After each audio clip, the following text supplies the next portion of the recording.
ચાલો હવે આપણે જોઈએ દ્વિપરિમાણમાં કણોના તંત્રનું દ્રવ્યમાન કેન્દ્ર. ધારો કે આપણી પાસે એક રેખસ્થ ન હોય તેવા 3 કણોનું બનેલું તંત્ર હોય તો સ્વાભાવિક છે કે આ તંત્ર જે છે તેને આપણે સમતલમાં જ લેવું પડે. બરોબર છે? તો એક સુરેખા પર ન હોય તેવા 3 કણોનું બનેલું તંત્ર જે છે એને સમતલમાં લઈએ આપણે તો તેને દ્વિપરિમાણમાં કણોનું તંત્ર આપણે કહી શકીએ. હવે ધારો કે આ 3 કણોના દ્રવ્યમાન m1 m2 m3 છે અને દ્વિપરિમાણમાં એટલે કે સમતલમાં તેમના યામો અનુક્રમે x1 y1 x2 y2 અને x3 y3 છે.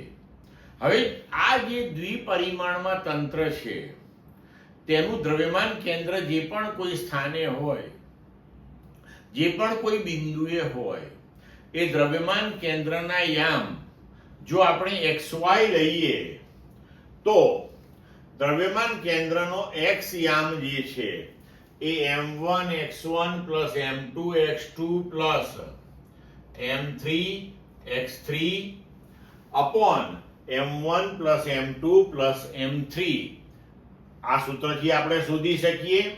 અને y યામ બરાબર m1 y1 m2 y2 m3 y3 upon m1 m2 m3 સૂત્રની મદદથી શોધી શકીએ છીએ.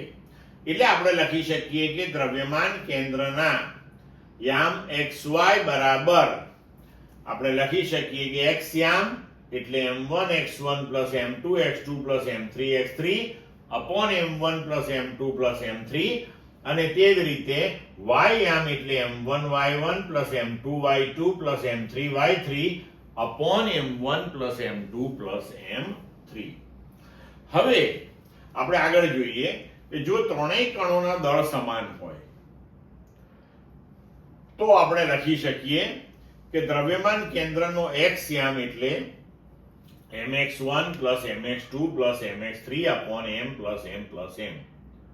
તો ઉપરથી આપણે m કોમન લઈએ, નીચે 3m થશે, m કેન્સલ થઈ x1 x2 x3 by 3 અને તે જ રીતે y યામ આપણને મળશે y1 y2 y3 upon 3. બરાબર? તો આ કિસ્સાની અંદર આ 3 કણો જે છે એ 3 કણોને આપણે જોડી દઈએ તો એ ત્રિકોણ બનાવશે.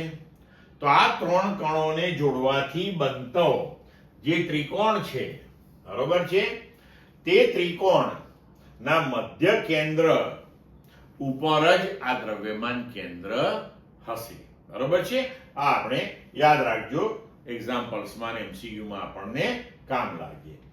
હવે જો અસમરેખ એવા n કણોના બનેલા તંત્રનો આપણે વિચાર કરીએ તો તેના x અને y યામ આપણે આ જે સમીકરણ લખ્યા અહીંયા તે પ્રમાણે આ સમીકરણોને n પદો સુધી વિસ્તરિત કરીને સરળતાથી લખી શકીએ છીએ.